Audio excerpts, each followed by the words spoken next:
I'm Sergeant Sandy Hammond, 29 years old, and I survived an ambush in Kandahar that left me with shrapnel scars and a purple heart. For years, I carried my family on my back, paying bills, covering mistakes, and still showing up in uniform when they mocked my service. But when I stood to receive that medal and my own father sneered, "She got lucky, not brave," the truth came out. They'd sold intel to the very people who tried to kill me. Have you ever been betrayed by the ones you gave everything to? If so, share your story in the comments. You're not alone. Before I tell you what happened next, let me know where you're tuning in from. And if you've ever had to set boundaries after being wronged, hit like and subscribe for more true stories about reclaiming your worth. What happened after that moment might surprise you. I stood in my dress uniform, the fabric crisp against my skin, waiting for my name to be called. The ceremony hall buzzed with quiet conversations and the rustle of programs, but I could feel eyes on me from the family section. Not the proud, beaming looks you'd expect at a Purple Heart ceremony. These were different. Calculating. Cold. My father sat in the third row, arms crossed, that familiar expression of skepticism etched into his weathered face. He'd worn it my entire life. When I made honor roll, when I graduated boot camp, when I earned my first commendation. Nothing I did ever seemed to measure up to whatever standard he'd set in his mind. Today should have been different. Today, I was receiving recognition for surviving an ambush in Kandahar that killed 3 of my squad mates and left me with shrapnel scars and a traumatic brain injury that still gave me headaches. But there he sat, shaking his head slightly at something my brother whispered in his ear. Tristan had that smirk he'd perfected in high school, the one that said he knew something you didn't. Next to him, my sister Mia scrolled through her phone, occasionally glancing up with barely concealed annoyance. Mom sat rigid, her purse clutched in her lap like armor, her face a mask of polite endurance. The uniformed officers around me radiated quiet pride and respect. These were my people now, had been for 8 years. They understood what the purple ribbon and bronze star meant, what it cost to earn them. But my family? They treated this ceremony like an obligation, something to be endured rather than celebrated. I thought back to the phone call I'd made to tell them about the honor. Dad's response had been typical. "Well, I suppose that's something." Not congratulations. Not pride. Just grudging acknowledgement that something had happened. Tristan had laughed outright. Purple Heart for what? Getting hurt? They give those out like candy now. Mia had been more direct. "Do we really have to come to this? I've got plans that weekend." Only Mom had shown any enthusiasm, but even hers felt forced. "Of course we'll be there, honey. We're so proud." But I'd heard the conversation continue in the background after she thought she'd hung up. Proud of what? She chose to go over there. What did she expect would happen? The comments had stung, but they weren't new. For years, my family had treated my military service as an inconvenience at best, a betrayal at worst. When I'd enlisted straight out of high school, Dad had called it running away from responsibility. When I'd turned down college to pursue my military career, he'd said I was wasting my potential. When I deployed to Afghanistan, Mia had complained that I was abandoning the family right when they needed me most. That need always seemed to center around money. Despite their constant criticism of my choices, they'd never hesitated to ask for help when times got tough. Car payments, rent, unexpected expenses, somehow these always became my responsibility. I'd sent thousands home over the years, money that could have gone toward my own future, my own goals. But family was family, and loyalty ran deep, even when it wasn't reciprocated. The pattern was so established I'd stopped questioning it. They criticized, I provided. They dismissed my achievements. I tried harder to earn their approval. They treated my service as selfishness. I sent larger checks to prove my devotion. It was a dance we'd been performing for so long that I'd forgotten there might be other steps. But sitting in that ceremony hall, watching my father check his watch and my brother roll his eyes at the opening remarks, something shifted. This wasn't just indifference. This was active disdain. They weren't just unimpressed by my service. They resented it. Resented me for it. The general stepped to the podium, his voice carrying easily through the hall.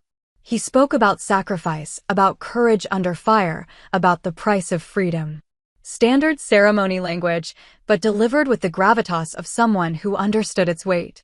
As he spoke, I caught my family exchanging looks, not the knowing glances of shared pride, but something else. Something that made my stomach tighten with unease. When my name was finally called, I stepped forward on unsteady legs. The applause was warm, respectful, but I barely heard it over the blood rushing in my ears. This moment had taken 2 years to arrive. 2 years of medical evaluations, paperwork, bureaucratic delays. 2 years of healing, physically and mentally, from what had happened in that dusty street in Kandahar. I'd imagined this moment countless times. In my fantasies, my family finally understood. Finally saw that my service meant something, that I wasn't the disappointment they'd painted me as. I'd pictured Dad's face softening with pride, Mom wiping away tears, my siblings looking at me with new respect. Instead, as I approached the general, I heard my father's voice cut through the ceremonial quiet. She got lucky, not brave. The words hit like a physical blow. Lucky, not brave. After everything I'd survived, everything I'd endured, he reduced it to luck. The officer next to me heard it too. I saw his jaw tighten, his eyes narrow as he located the source of the comment. Other attendees shifted uncomfortably, the inappropriate nature of the outburst rippling through the crowd like a stone thrown into still water. But it was the general's reaction that truly unnerved me. He didn't just pause in his prepared remarks. He stopped completely, his eyes moving from my father to me and back again. There was something in his expression, a recognition that went beyond mere disapproval of the interruption. He looked like a man who'd just had a suspicion confirmed. The ceremony continued, but the moment had been poisoned. What should have been the culmination of my military recognition felt tainted, overshadowed by my family's public dismissal. As the general pinned the medal to my uniform, I felt the weight of it differently than I'd expected. Not as an honor, but as evidence of a divide that might be too wide to bridge. The applause came again, but all I could think about was the look in the general's eyes and the certainty that this ceremony was about to become something entirely different from what any of us had expected. The general's hands were steady as he pinned the purple heart to my uniform, but when he looked up at me, there was something in his eyes that hadn't been there moments before. Not just the formal respect due a wounded warrior, but something sharper. More personal. "Congratulations, Sergeant," he said, his voice carrying to every corner of the hall. But he didn't step back. Instead, he turned to address the audience, his gaze sweeping across the seated attendees before settling on my family's section. "Ladies and gentlemen," he began, his tone shifting from ceremonial to something more grave. "Today we honor not just courage in combat, but survival against overwhelming odds." I felt a chill run down my spine. This wasn't part of the standard script. The general reached into his jacket and withdrew a manila folder, the kind used for classified materials. The sight of it made my mouth go dry. "The ambush that wounded Sergeant Hammond wasn't random," he continued, his words cutting through the hall like a blade. "Our intelligence was compromised. Information about troop movements, patrol routes, and operational timing was leaked to enemy forces." The silence in the room was absolute. Even my father had stopped fidgeting. I could see color draining from my mother's face, Mia's phone forgotten in her lap, Tristan suddenly very still. The general opened the folder, his eyes scanning the contents before looking directly at my family. The leak came through her family. The words hit the room like a grenade. Gasps erupted from the audience.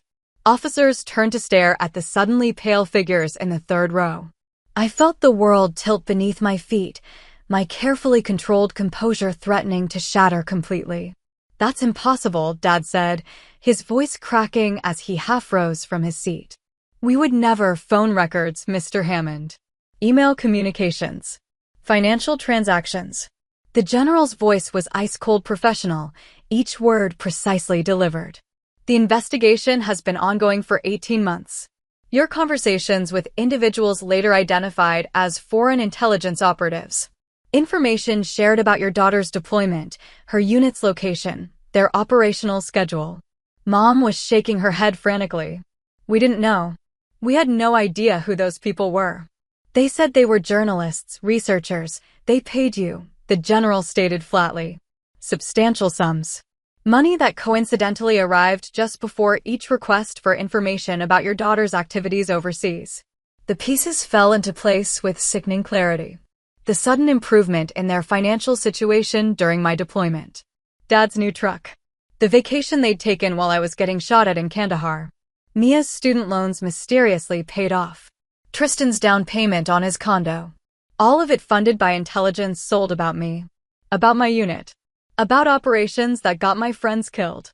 We thought it was harmless, Tristan said, his usual smirk replaced by naked panic. Just general information. Nothing specific. Nothing specific?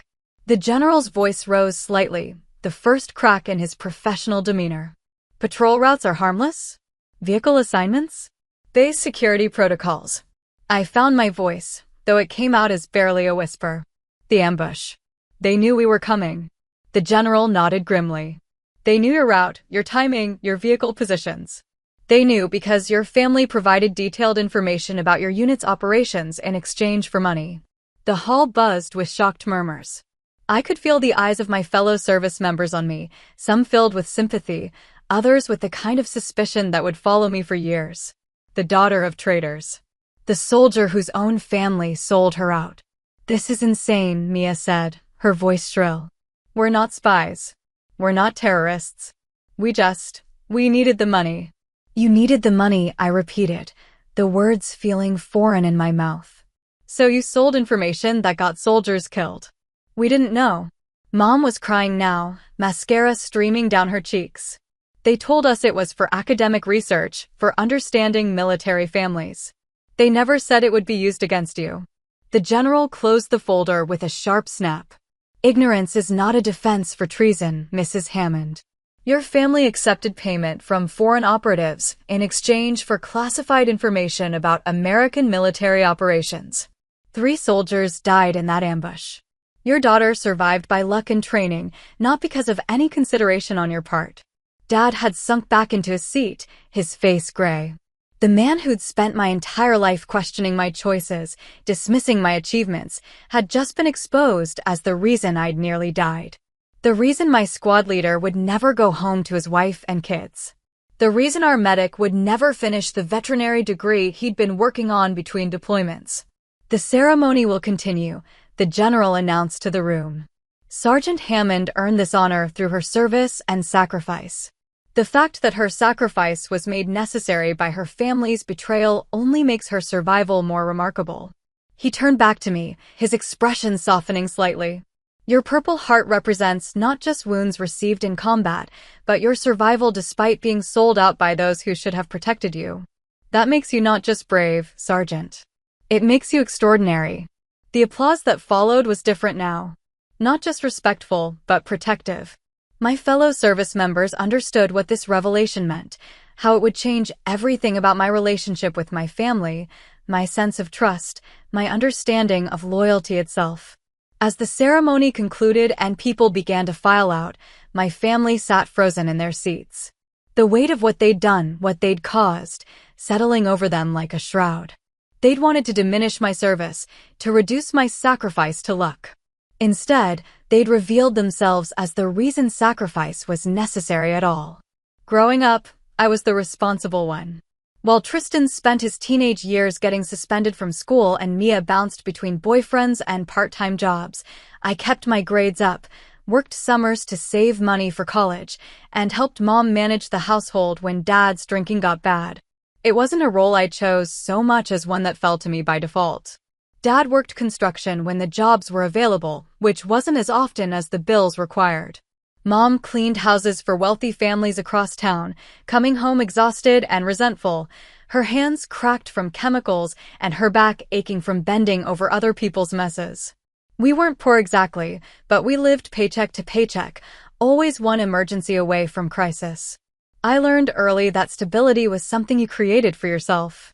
While my siblings coasted on charm and excuses, I built structure. Morning runs before school. Homework completed before dinner. A part-time job at the local hardware store that taught me the value of showing up on time and following through on commitments. The military appealed to me because it promised more of that structure, that reliability I craved. Dad's reaction to my enlistment revealed the fault line that would define our relationship for years to come. He'd pushed me to be tough my entire childhood, teaching me to change oil, handle tools, stand up for myself.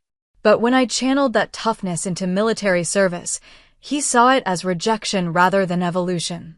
"You think you're better than us now," he'd said the night I signed my papers. "Too good for construction work? Too good for the family business."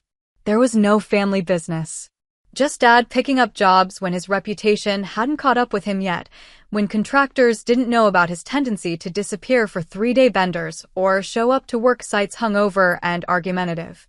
But pointing that out would have meant acknowledging truths we all worked hard to avoid. Mom's response was more complicated. Pride mixed with worry, support tangled with guilt. "I just want you to be safe," she'd said, smoothing my hair the way she had when I was small. "The world's dangerous enough without going looking for trouble." But even her concern felt conditional. When my first paycheck allowed me to contribute to household expenses, her worry about my safety became secondary to appreciation for my contribution. When my military housing allowance meant I could help with Tristan's car payment, her questions about my well-being became requests for financial assistance. The pattern established itself quickly. I'd call home from basic training, and within minutes the conversation would shift from how I was doing to what bills needed paying.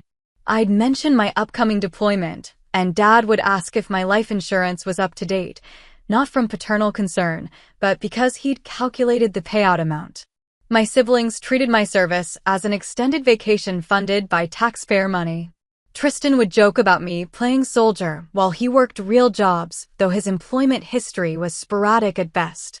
Mia saw my deployment as abandonment, complaining that I was running away just when she needed help with babysitting or rent money. The irony wasn't lost on me.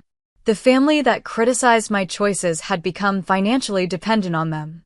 My steady military income subsidized Dad's irregular construction work, covered Mia's college expenses when her grants fell short, and bailed Tristan out of the consequences of his poor decisions with predictable regularity. But I kept sending money because that's what family did. That's what responsibility looked like. Even when Dad's criticism stung, even when Mia's demands felt endless, even when Tristan's gratitude lasted exactly as long as it took him to spend what I'd sent. The dependency worked both ways. I needed their approval as much as they needed my financial support. Each check I sent was an argument for my worth, evidence that my choices had value even if they couldn't see it. I thought if I proved myself useful enough, generous enough, they'd eventually understand that my service was service to them too. During my first deployment to Afghanistan, the calls home became lifelines to a world that felt increasingly distant. But even those conversations carried the familiar weight of expectation. Dad would ask about hazard pay rates. Mom would mention overdue bills. Mia would hint about her latest crisis requiring immediate financial intervention. I'd hang up those calls feeling more isolated than when I'd started them. My squad mates became my real family during that deployment, people who understood the weight of responsibility, who shared the burden of keeping each other safe. They didn't need me to prove my worth through bank transfers.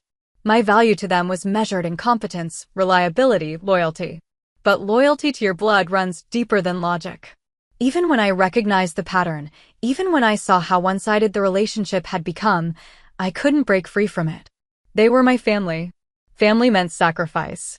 It meant putting their needs before your own, their security before your comfort. I told myself their criticism came from love, from worry about dangers they couldn't understand. I convinced myself that their financial dependence was temporary, that eventually they'd stabilize and the relationship would balance out. I believed that my service, my sacrifice, would eventually earn the respect I'd been chasing since childhood. The Purple Heart ceremony was supposed to be the moment that happened. The moment they finally saw that my choices had meaning, that my service had value beyond the checks I sent home. I'd pictured Dad's face when the general described what I'd survived, how I'd earned this recognition. Instead, I learned that the same family I'd been supporting had been selling information about my service to people who wanted me dead. The aftermath of the general's revelation felt like living inside a fishbowl. Every conversation stopped when I entered a room. Fellow officers offered carefully worded condolences that felt more like sympathy for a terminal diagnosis. The investigation that followed consumed weeks of my life. Interviews, polygraph tests, security clearance reviews that would determine whether I had a future in the military at all. But none of that compared to the replaying loop in my head of that morning in Kandahar when everything went wrong. We'd been 3 vehicles deep into what should have been a routine patrol. I was riding in the second Humvee, running comms with our forward observers, when the world exploded around us. The IED took out our lead vehicle completely. Jackson, Martinez, and Crawford gone in an instant. The secondary devices caught our truck and the one behind us in a crossfire of shrapnel and automatic weapons fire. What I remembered most clearly wasn't the pain or the chaos, but the precision of it. How perfectly positioned the ambush was. How they'd known exactly where to place the charges for maximum damage. How the timing of the secondary attack suggested they'd known our exact route, our speed, even our radio protocols. At the time, we'd attributed it to bad luck and enemy competence. Taliban forces had gotten better at predicting American tactics, we told ourselves. They'd learned from previous engagements, adapted their strategies. The alternative, that someone on our side had fed them information, was too terrible to seriously consider. Now I knew the truth. My own family had provided the intelligence that killed my friends and nearly killed me. The money they'd collected for betraying American operations had paid for Dad's truck, Mia's education, Tristan's down payment. Blood money, literally. The investigation revealed the full scope of their cooperation. Phone calls with people claiming to be researchers studying military families. Email exchanges providing details about deployment schedules, base locations, operational security procedures. Bank deposits that corresponded precisely with each information transfer. The amounts were staggering. Over 2 years, they'd collected nearly $100,000 for what they claimed to believe was academic research. $100,000 for selling out their own daughter and every soldier who served alongside her. We thought it was harmless, Mom kept repeating during the family meeting the military investigators insisted on. They said they were writing papers about military families, about how deployment affects relationships. What papers? The lead investigator asked. Can you show us any published research that resulted from this information? Of course they couldn't. Because there were no papers. No research. Just intelligence gathering that had gotten soldiers killed and nearly gotten me killed too. Dad sat silent through most of the meeting, his earlier bluster replaced by the kind of hollow-eyed shock that comes with facing consequences you never thought would arrive. When pressed about his motivations, his answers were pathetically predictable. The money was good, he admitted. Regular. More than I was making in construction. They said it was legal, that they had government approval for their research. Government approval, the investigator repeated flatly. From which agency? They said it was classified. That they couldn't provide documentation because of security protocols. Even recounting it, Dad seemed to understand how ridiculous it sounded. Foreign operatives claiming government approval for classified research they couldn't document, paying substantial sums for information about American military operations.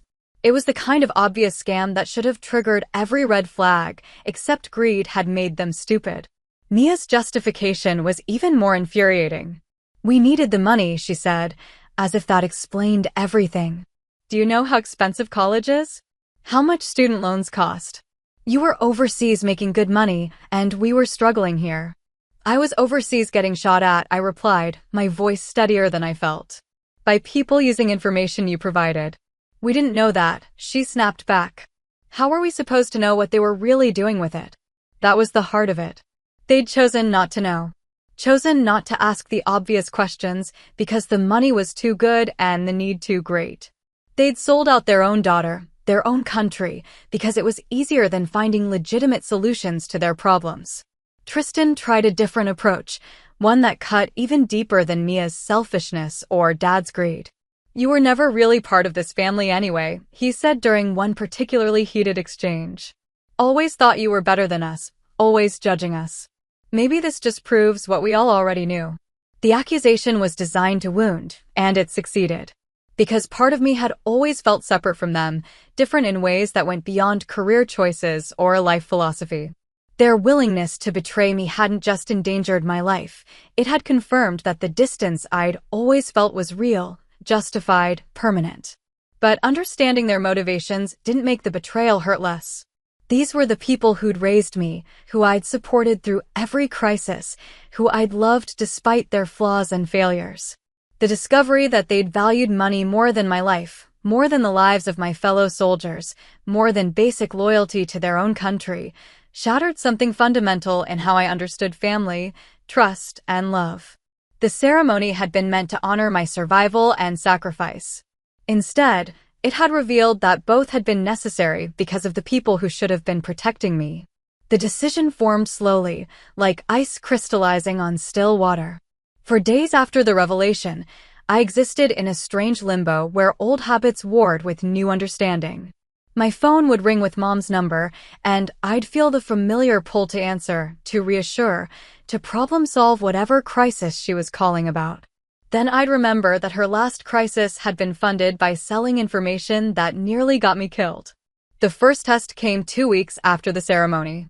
Mia called, her voice thick with tears, explaining that she needed money for rent or she'd be evicted.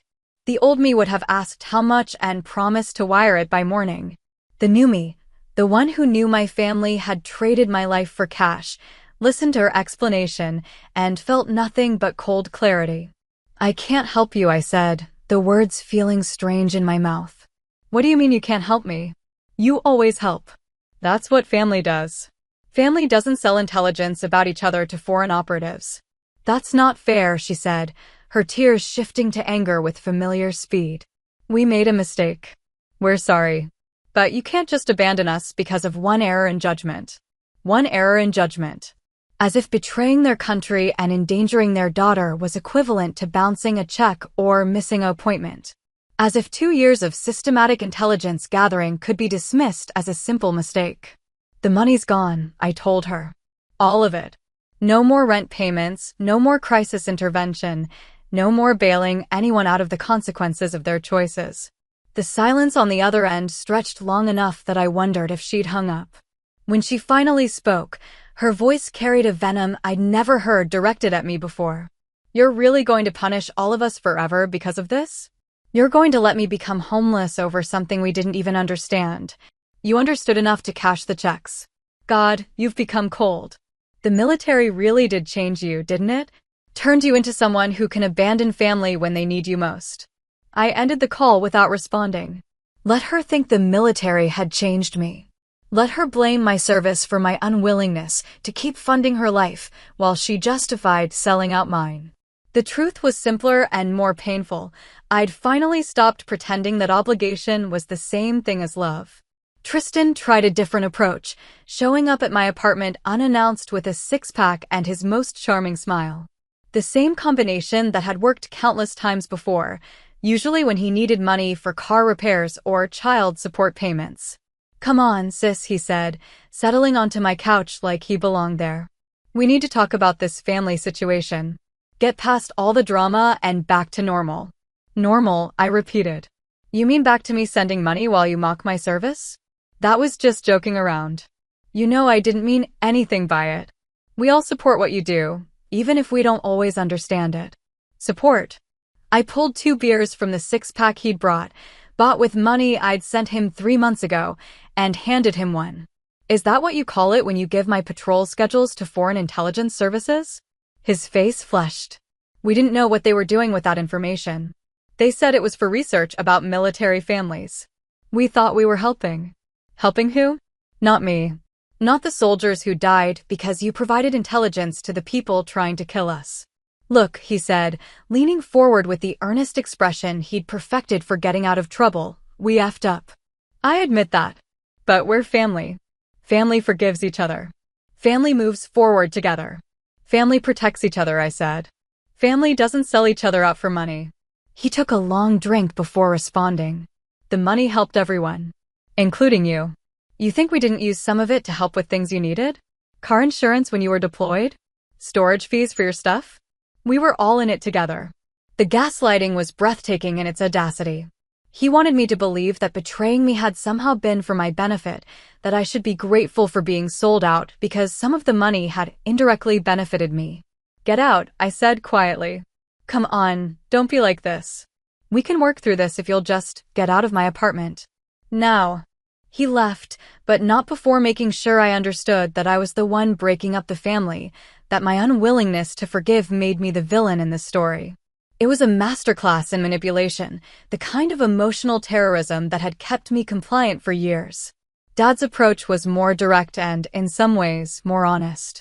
He called me once, 3 weeks after the ceremony, and delivered his message without preamble. "You're destroying this family," he said.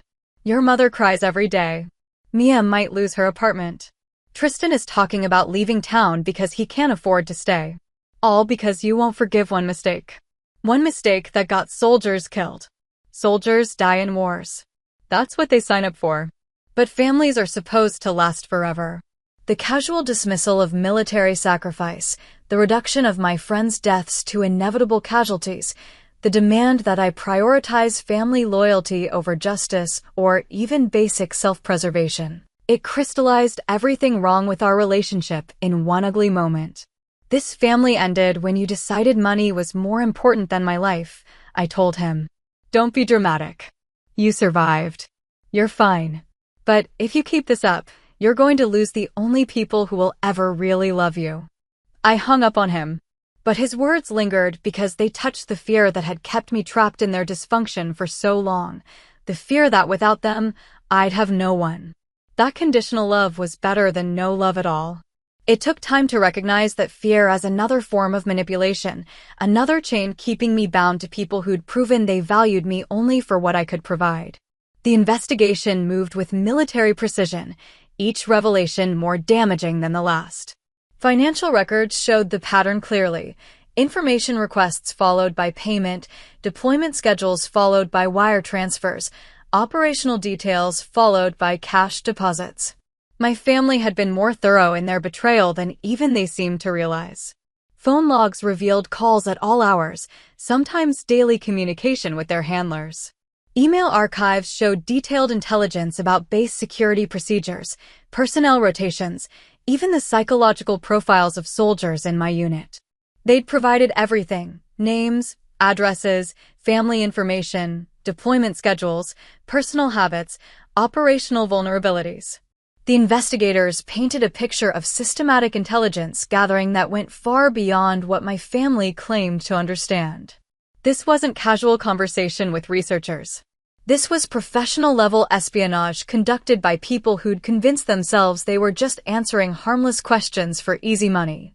Dad's construction business became a cover story. His sporadic employment wasn't due to a struggling economy or industry downturns. It was because he was making more money selling military intelligence than he could ever earn building houses.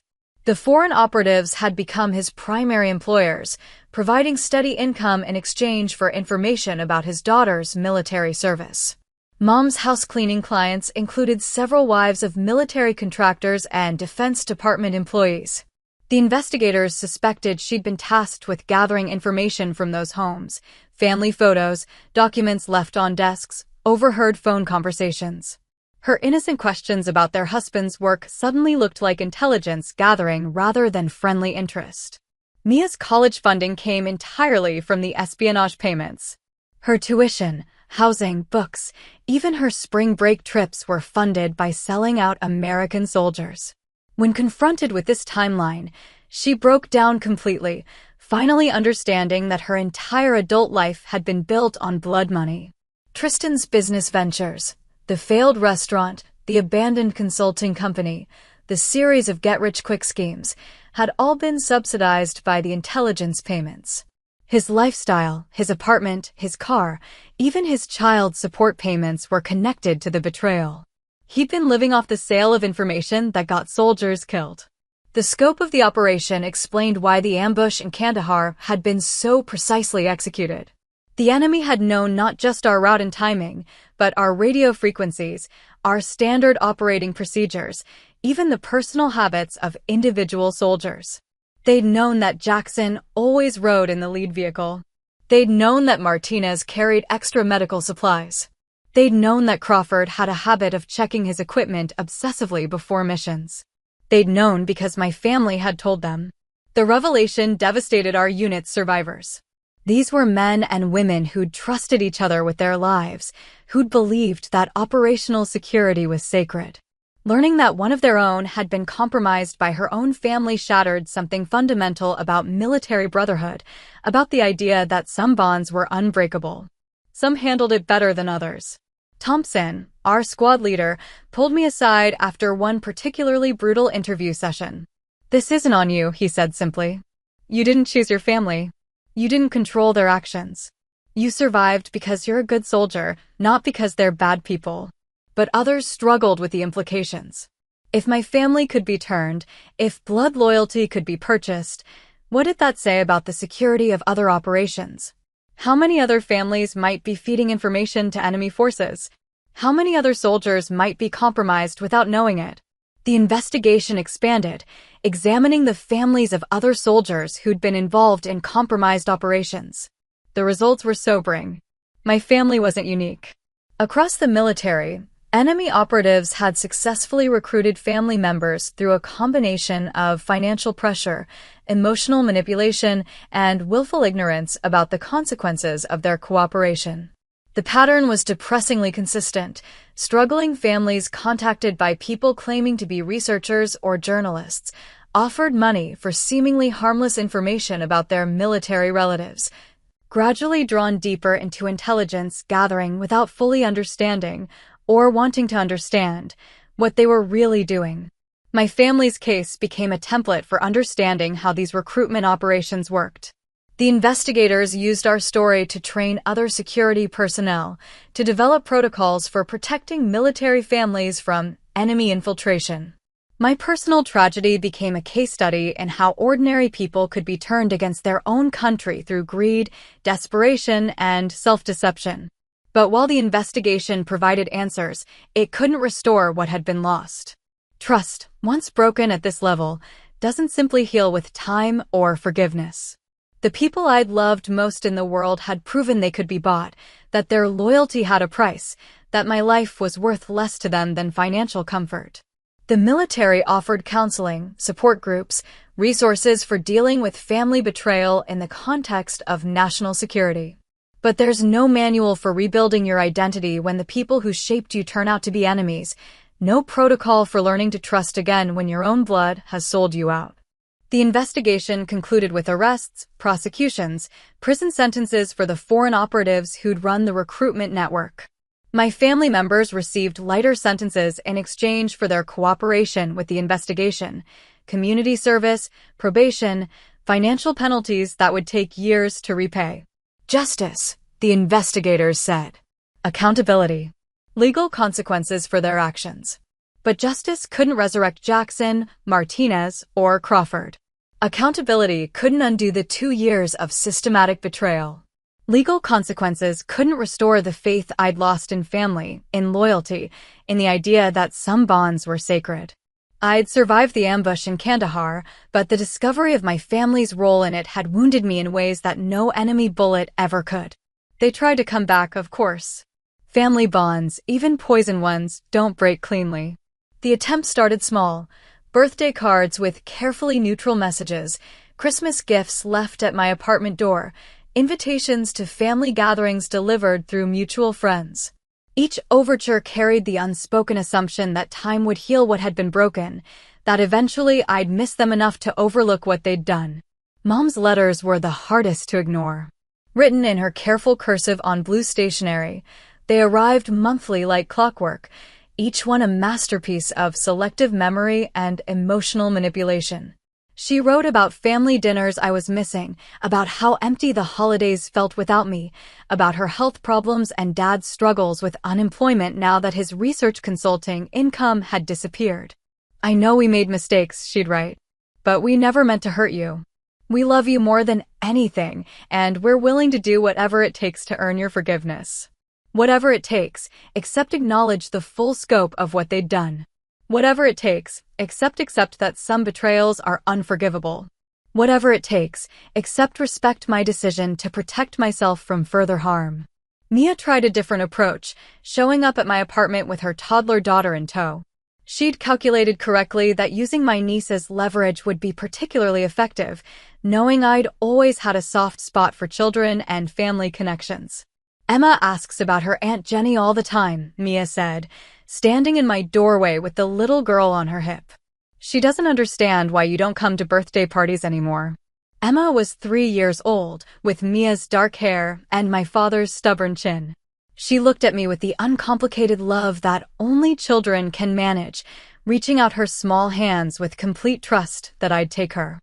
For a moment, the old patterns reasserted themselves. This was my family. These connections mattered. Blue D was thicker than betrayal, wasn't it? But then I remembered that Emma's college fund, her daycare, even her birthday parties were being funded by money Mia had earned selling information that got soldiers killed. The child herself was innocent, but she was also a product of that betrayal, raised on blood money and used now as a tool to manipulate me back into compliance. She'll understand when she's older, I told Mia, not taking the child, but not closing the door either. When you explained to her how her mother sold out American soldiers to pay for her lifestyle. Mia's face crumpled. You can't punish Emma for what I did. She's just a baby. I'm not punishing her. I'm protecting myself. And maybe protecting her too, from learning that betraying family is acceptable if the price is right. It wasn't like that, Mia said, but without conviction. The months since the revelation had worn down her ability to maintain the fiction that they'd been innocent victims of sophisticated manipulation. Tristan tried the direct approach, cornering me after a grocery store encounter that felt too coincidental to be accidental. He'd been drinking, his words slightly slurred, but his message clear. You've gotten everything you wanted, he said, following me to my car despite my obvious attempts to avoid conversation. You've destroyed the family, made yourself the victim, gotten all the sympathy and attention you always craved. What I wanted was a family that didn't sell me out to enemy forces. We made one mistake. One effing mistake, and you've used it to punish all of us forever. Do you know what it's been like for us? The shame, the isolation, people staring at us everywhere we go. People stare because you're traitors, I said, unlocking my car door. Because you took money to provide intelligence that got American soldiers killed. Soldiers die in wars, he shouted, loud enough that other shoppers turned to look. That's what happens in wars. But families are supposed to stick together. Then you should have thought about that before you chose money over family. He grabbed my arm as I tried to get into the car, his grip tight enough to leave bruises. You self-righteous bitch. You think you're so much better than us, but you're just as effed up as the rest of us. The only difference is you found a way to make your damage pay. I pulled free and got into my car, but his words followed me home. Not because they were true, but because they revealed how completely he'd failed to understand what they'd done. In his mind, my refusal to forgive was the real betrayal. My insistence on boundaries was the true crime. My survival and success were somehow unfair advantages rather than earned achievements. Dad's approach was the most insidious because it played on the relationship that had shaped me most profoundly. He didn't visit or call. Instead, he sent messages through other people, family friends, distant relatives, people from the neighborhood who remembered me as a child. The message was always the same. He was proud of my service, proud of my strength, but heartbroken that I'd chosen to abandon family over a misunderstanding.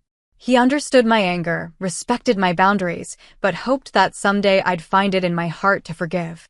It was masterful manipulation, painting himself as the patient, loving father whose only crime was loving his family too much. It positioned me as the unreasonable daughter who couldn't get past a simple mistake. It suggested that my refusal to reconcile was actually a character flaw, a failure of love and forgiveness that diminished me more than it punished them. The most painful part was how effective it was. Despite everything I knew about what they'd done, despite the clear evidence of their betrayal, part of me still craved their approval, still wanted to believe that family bonds could overcome anything. But I'd learned to recognize that craving for what it was, not love, but trauma bonding. The same psychological mechanism that keeps abuse victims tied to their abusers.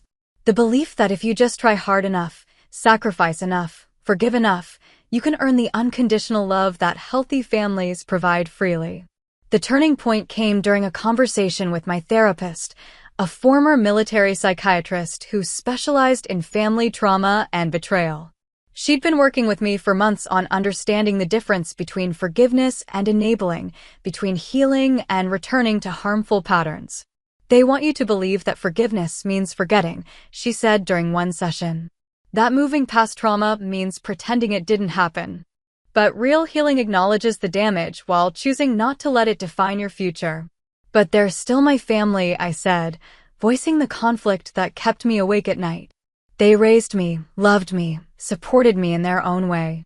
They sold intelligence about you to enemy forces, she replied gently. Love doesn't do that. Support doesn't do that.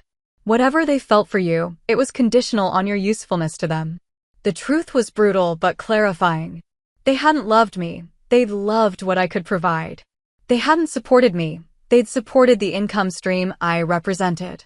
When those things came into conflict with easy money, they'd chosen the money without hesitation. Understanding that didn't make the loss hurt less, but it did make my boundaries clearer. I wasn't abandoning family, I was protecting myself from people who'd proven they couldn't be trusted with my safety, my well-being, or my life. 5 years later, I stood in the same ceremony hall where the truth had been revealed, but this time I was the one delivering the speech. The military had promoted me to lieutenant, then captain, recognizing not just my service record, but my resilience in the face of unprecedented personal betrayal. My survival story had become part of military training protocols, a case study in maintaining operational security even when your own family represents a threat. The audience was different this time, younger officers, fresh faces who'd grown up with social media and different ideas about privacy and loyalty. I looked out at them and saw myself 5 years ago, confident in the unbreakable bonds of family, certain that blood ties meant unconditional support, naive about how easily love could be monetized. Security isn't just about following protocols, I told them, delivering words I'd practiced, but still felt the weight of. It's about understanding that threats can come from anywhere, including places you'd never expect to look. After the speech, a young sergeant approached me, her expression uncertain. Ma'am, can I ask you something personal? I nodded, recognizing the look. I'd seen it dozens of times over the years, soldiers struggling with family pressure, with requests for information that seemed harmless but felt wrong, with the tension between loyalty and security. My mom keeps asking about my deployment schedule, she said quietly. She says it's so she can plan family visits, but something about it feels off. She's never been that organized before, and she's asking for really specific details. Trust your instincts, I told her. And document everything. Every conversation, every request, every detail she's asking for. If it feels wrong, it probably is. 6 months later, that documentation helped uncover another family-based intelligence operation. The sergeant's mother had been recruited through social media, targeted by operatives who'd identified military families through public posts and gradual relationship building. The pattern was evolving, but the core remained the same: vulnerable families, financial pressure, and the gradual erosion of boundaries around sensitive information. My story had become a cautionary tale, but also a survival guide. Other soldiers who'd faced family betrayal reached out regularly, looking for advice on navigating the impossible choice between loyalty and security. I'd learned to offer what I'd needed most in those early days: validation that their feelings were justified, practical advice for maintaining boundaries, and the assurance that choosing self-preservation over family demands wasn't selfish. The medal I'd received that day 5 years ago sat on my desk now, its meaning transformed by time and understanding. It no longer represented just survival in combat, but survival of betrayal, of manipulation, of the systematic destruction of trust by the people who should have protected it most fiercely. My family had stopped trying to contact me 2 years ago, their overtures gradually decreasing as it became clear that time wouldn't change my position.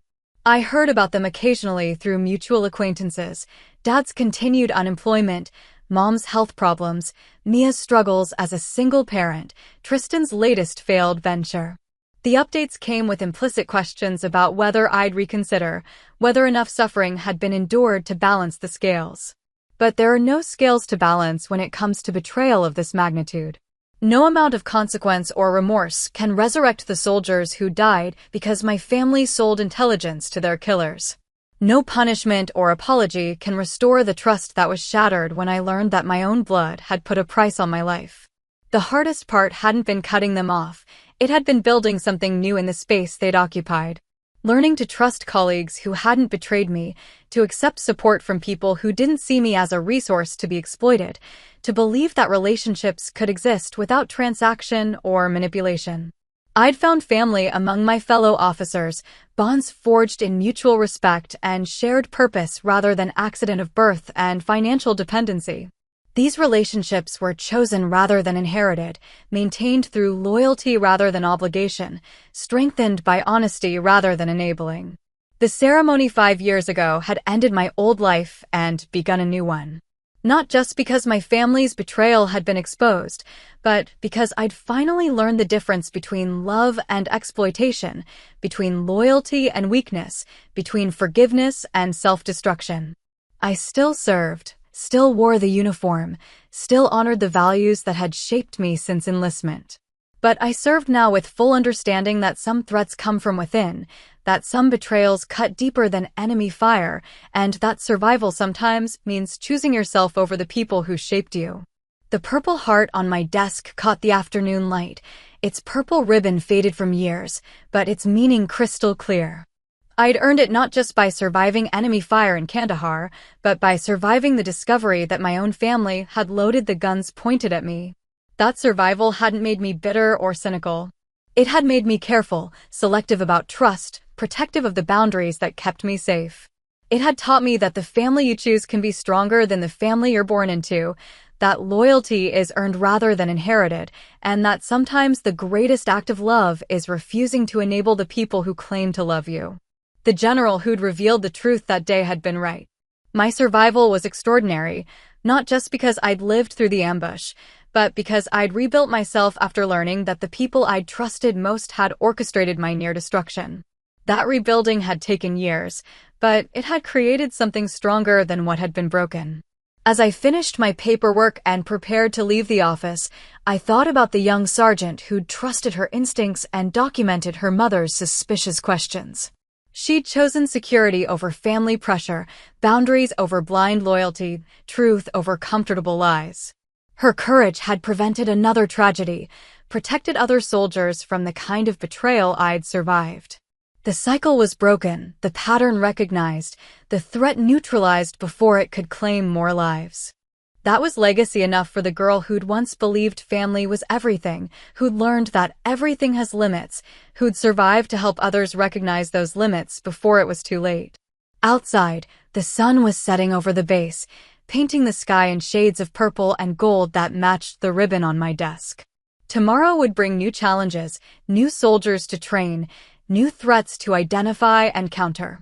But tonight, I was simply a survivor who'd learned to thrive, a soldier who'd chosen service over blood, a woman who'd discovered that the strongest families are the ones we build ourselves. The knock on my apartment door came on a Tuesday evening in October, 6 years after the ceremony that had changed everything. I wasn't expecting anyone, and unexpected visitors had learned to make me cautious. Through the peephole, I saw a young woman with familiar dark hair and my father's stubborn chin, but older now, maybe 16 or 17. Emma. Mia's daughter, the toddler who'd been used as leverage in those early attempts at reconciliation. She stood alone on my doorstep, no Mia hovering behind her, no orchestrated family ambush. Just a teenager with a backpack slung over her shoulder and the kind of determined expression that reminded me painfully of myself at that age. I opened the door but kept the chain latched. Emma? Aunt Jenny. Her voice carried the careful formality of someone who'd rehearsed this conversation. I know I'm not supposed to be here. Mom doesn't know I came. But I needed to talk to you. The smart thing would have been to close the door, to call Mia and arrange for someone to pick up her daughter, to maintain the boundaries that had kept me safe for years. Instead, I found myself studying this young woman who shared my genes but had been raised on blood money, looking for signs of the manipulation and moral flexibility that had defined my family. How did you find me? Google. Military records are public. Your promotions get announced in the local paper. She shifted her weight nervously. I've been following your career since I was old enough to use a computer. I know about the Purple Heart, about the promotions, about the speeches you give about operational security. What do you want, Emma? To understand. The words came out in a rush. To understand what really happened. Because the story I grew up with doesn't make sense anymore, and I need to know the truth. I stared at her through the crack in the door, this child who'd been weaponized against me years ago, now old enough to ask uncomfortable questions. She had Mia's features, but something in her eyes that reminded me of myself, a hunger for truth that wouldn't be satisfied with comfortable lies. Against every instinct I developed about family and trust, I unlatched the chain and stepped aside. You have 10 minutes.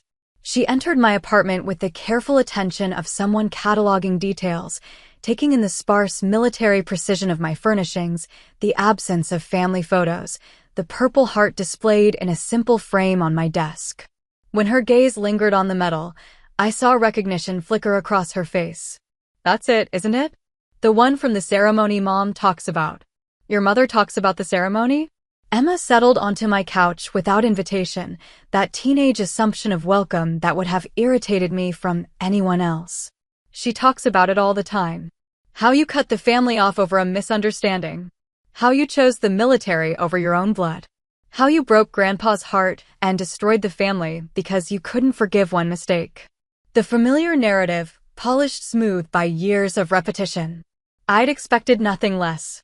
And you believed that story? For a while. Emma pulled her knees up, wrapping her arms around them in a gesture that was purely adolescent vulnerability. But then I started asking questions. Like why we moved 3 times when I was little. Why Grandpa never talks about his construction business anymore. Why Mom gets weird whenever anyone mentions the military or asks about you. I sat across from her, maintaining distance, but curious despite myself. What kind of questions? I found old bank statements in Mom's closet when I was helping her move last year. Deposits that didn't match her job history. Large amounts of money that started around the time you deployed to Afghanistan and stopped right after your ceremony.